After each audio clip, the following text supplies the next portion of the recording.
John, we talked a bit earlier in the program about Tucker Carlson's announcement that he will be sitting down to interview Vlad Putin. And You mean his announcement that he's going to actually be a journalist, right? Well, the hysteria that's ensued, because when Mike Wallace interviewed Saddam Hussein, he was an intrepid journalist. When Charlie Rose interviewed Bashar al-Assad, he's a heroic representative of the Fourth Estate. If Tucker Carlson interviews Vlad Putin, he's a modern-day Leni Riefenstahl. You see how it works? By the way, not the first show host, newsreader, journalist, use whatever descriptor you like, to sit down with Putin. He's always been a KGB dictator, but that didn't dissuade Baba Walters from sitting down with him, did it? No. Did she rub his head? It's funny. I on Twitter, where all intelligent conversation happens. One of the responses I got to my post on this topic was, "It's quite simple. Actually, Tucker is a Putin bootlicker. He will only shower him with praise, much like whenever anyone on Fox interviews Trump." Right? It's all the tunnel vision. These are the talking points. This is how you get the sheeple in line.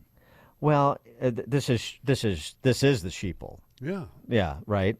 And so, if Tucker were to offer a fawning interview of Putin, as we discussed before, he only does himself reputational damage, which I thought the left would celebrate. So what are they so afraid of?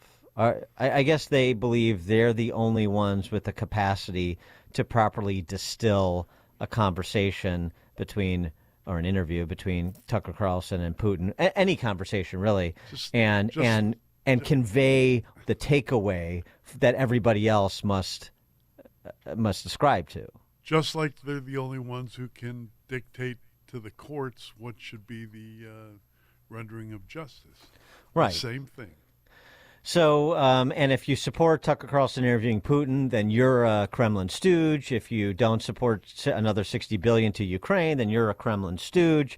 If you don't put the iconography on your social media, Ukraine flag, Zelensky and his fatigues, whatever, then you're a Putin stooge. Okay. Sure. What about being a Zelensky stooge? No such thing. To fund the gangsters of Ukraine, I guess we should take the money away. We're trying to defend. We're trying to protect that Ukrainian democracy. We're told. Mm-hmm. Yeah. Daniel DePetris is a fellow at Defense Priorities. He's a syndicated foreign affairs columnist at the Chicago Tribune. They still publish, yeah. And Newsweek as well. Daniel DePetris, thanks for joining us. Appreciate it. Good morning. Thank you for having me. Hey, Dan. So, what about Tucker's interview with Putin? Does that represent collaborating with an American enemy? Yeah, look, I mean, I have no problem whatsoever with Tucker interviewing Vladimir Putin. I mean, as you say in your opening segment, we've had reporters and journalists and commentators interview, pretty bloodthirsty, horrible people before in the past. Yeah. And, nobody really had much of an issue with it. I don't have much of an issue with Tucker talking to Putin whatsoever. And if people feel that way, then, that's their prerogative. But this is really an indictment of the entire debate surrounding the war in Ukraine. And everybody has tunnel vision and nobody's willing to actually talk to people. They're talking past people. Well, let's talk a little bit about Eastern Europe before we get over to the Middle East, because the animatronic Secretary of State is there now trying to negotiate the release of hostages, if there are any still alive, and some sort of extended ceasefire. But with respect to Ukraine, whether you support more U.S. funding, more U.S. aid to Ukraine or not, was it a mistake for the supporters of that $60 billion to embed that funding into something that is as contentious right now as border security? Yeah, look, so it was a strange combination because you look, immigration is sort of one of those third rails in American politics where we haven't had a comprehensive immigration bill in decades. I think Reagan was the last time we had some sort of bill. I feel like the Democrats probably thought they could bring Republicans around by tying this to immigration. and that was obviously a bad bet. You have some Republicans in the conference who are just not interested in arming Ukraine anymore or funding Ukraine, and that's where we are. So when you talk about these very complex bills, you're going to have a bunch of wrenches thrown into the woodwork here. So yeah, well, some of the other. Sorry, one more, John, and then I'll let you go. But something else about this too. It gets lost in the conversation when it's $60 billion for Ukraine and this much for Israel and this much for Taiwan and this much for sanctuary cities and these are the provisions in border security. It's hard to have all of these debates simultaneously with the sort of attention span, but the lack of detail. This has been a problem from the beginning of our military aid and humanitarian aid to Ukraine, which is, so tell me again, like just now, the $60 billion goes for what exactly, and we expect Ukraine can achieve what exactly with it, and we're going to measure it how? Right. All great questions that the Biden administration would answer ideally, and they've been very kind of vague on all of these issues. $60 billion is basically a lump sum, so that could be used for military purposes, humanitarian aid, or economic aid. And essentially, to the extent that anybody's tracking these numbers, I suspect somebody within the government is.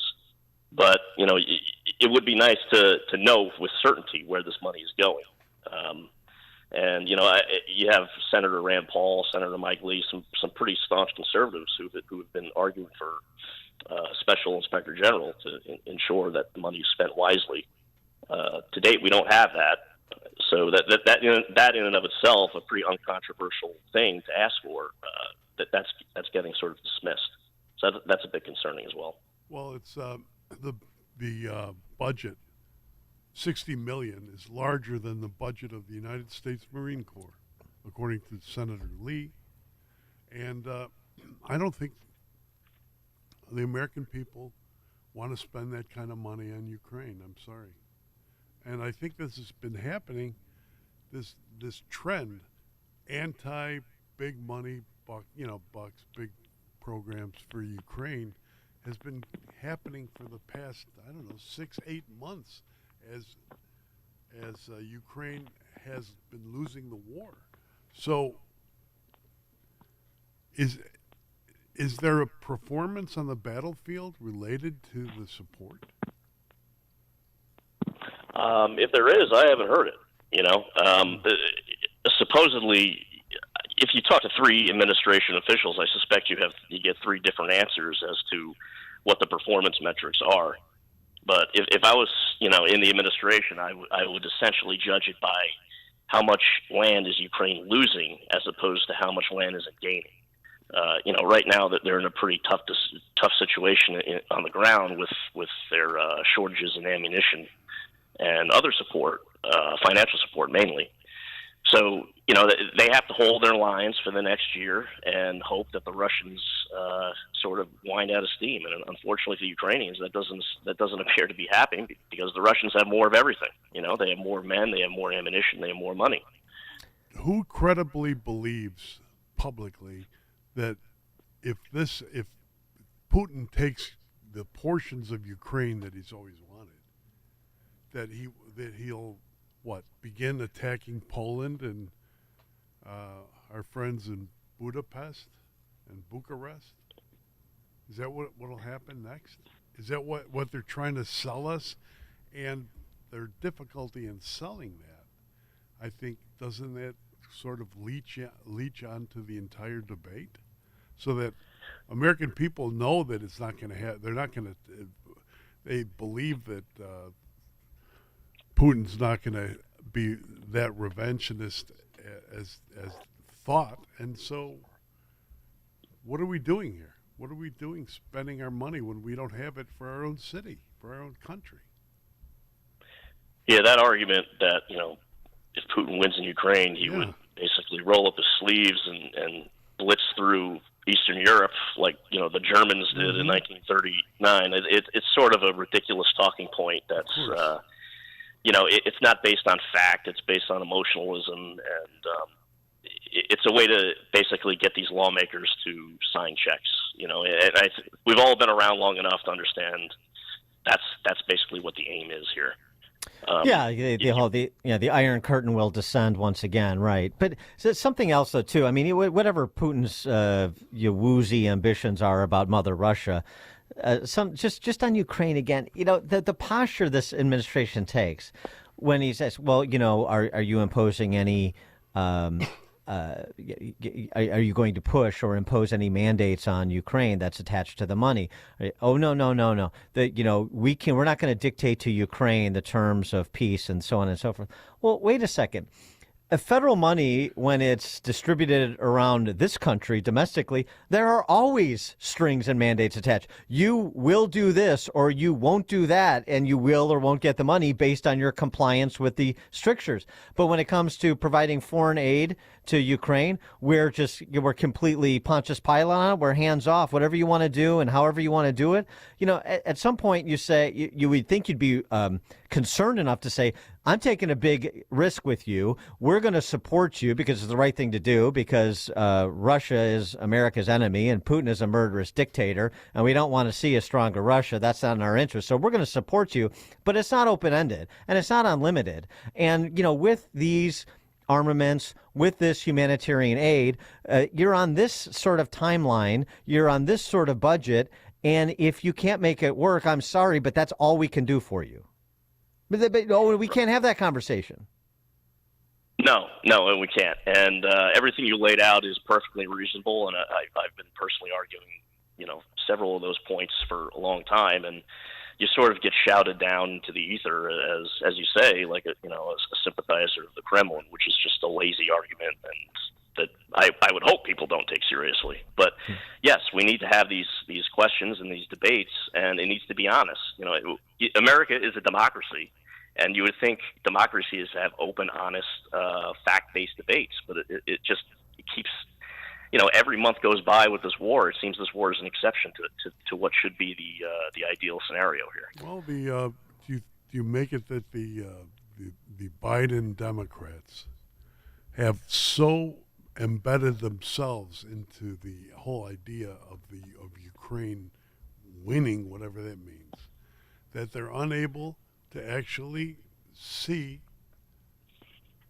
around the bend. They've lost all perspective because it's all consumed by democratic political tribalism domestically here in the United States. Well, isn't it just that they're not really interested in winning as so much as they're interested in making sure Ukraine doesn't fall before November? I guess, yeah. Questions for Dan, right? Well, I mean, I don't know what the administration wants, but I suspect, you know, by the amount of weapons that they have been willing to provide the Ukrainian army over the last 2 years, they don't seem to be very persuaded by the fact that the Ukrainians can get more territory, right? And we've kind of seen that play out over the last 9 months with the counteroffensive that's kind of failed abysmally, and so essentially we're in a holding pattern now. You know, the administration, if they get this money passed, which looks increasingly unlikely, this will be used for defensive purposes, not to launch another counteroffensive. So, as I mentioned, animatronic Anthony Blinken is in the Middle East right now. And of course, domestically we have maybe Brandon Johnson should go over there. He was able to get a ceasefire resolution through the city council. You know, he had four aldermen take a walk. He cast a deciding vote. Maybe he should be over there negotiating the end of hostilities. But where does that stand in terms of Israel's fundamental mission of eradicating Hamas in the conversation about any sort of release of hostages and any sort of extended ceasefire? It doesn't seem like that is realistic at this stage. Well, it doesn't look realistic, but there are active negotiations going on between Israel and Hamas, obviously through intermediaries because they don't speak to each other for understandable reasons. Right. The latest reports that I've seen is essentially the Israelis have offered Hamas a 6-week pause in the fighting in exchange for Hamas releasing the rest of the hostages and then in return, Israel will release Palestinian prisoners. And this is basically, this is very similar to the week-long ceasefire back in November, just at greater scale. So we're still in the middle of these discussions, and nothing is guaranteed for sure. No. But fundamentally, Hamas is going to have to surrender, either be eliminated or completely surrender for this to end, right? I mean, that is a point at which Bibi cannot negotiate. Yeah, look, I don't see the Israelis, if they even decide to do a ceasefire, it would be a temporary ceasefire, right? Bibi Netanyahu has been reiterating the point time and again that he is not going to end the war until his objectives are met. We can discuss whether those objectives are realistic. I'm a little doubtful of whether they are actually realistic. But on the separate question of whether the war will end soon, I just don't see it. And if you're looking at this conflict through neutral eyes, this could go on for another several months at least. What is the state of the Israeli offensive? I mean, in terms of its success, trying to assess the success of Ukraine repelling the Russians. What is the success that you would give, the mark of success you would give Israel at this stage of the conflict? Yeah, I mean, if I had to grade them, obviously it's hard to grade a military from the outside, but I would give them probably a C. And I say that because, Hamas's military and political leadership is still alive and kicking. They've poured tens of thousands of troops into Gaza trying to rout out the Hamas tunnel network, which is pretty extensive and sophisticated. And I think the latest reports have been 30% have been neutralized, so they have a long way to go on that front. And in terms of getting the hostages back, which was a top Israeli objective since the start of the war, that's obviously to be determined. So, their main objectives have not been met yet, and we're hitting month 5 now. We're going on month 5 of this operation. How long does he have? How long does Bibi have in office? That's a very good question. If I was an expert at Israeli politics and could predict that, I'd be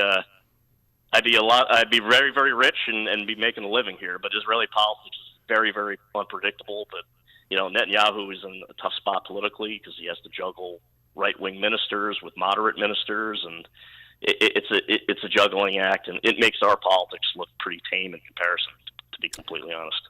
Daniel DePetris, fellow at Defense Priorities, a syndicated foreign affairs columnist at the Tribune and Newsweek. Daniel DePetris, thanks for joining us. Appreciate it.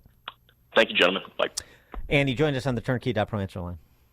It's what Chicago is talking about. It's Chicago's Morning Answer with Dan and Amy on AM 560. The Answer. Balance of Nature's fruits and veggies supplements, changing the world one life at a time. I've just been doing great, and I just feel like it's a definite advantage to take them. Let me just say one other thing. I mentioned to my doctor that I was taking Balance of Nature, and they said they were very positive about that. And they said that was really good. That's a good product, and so I've been very pleased. Step into the new year with a new you. Start your journey to better health by calling 1-800-246-8751 or by going to balanceofnature.com and signing up as a new preferred customer to get 30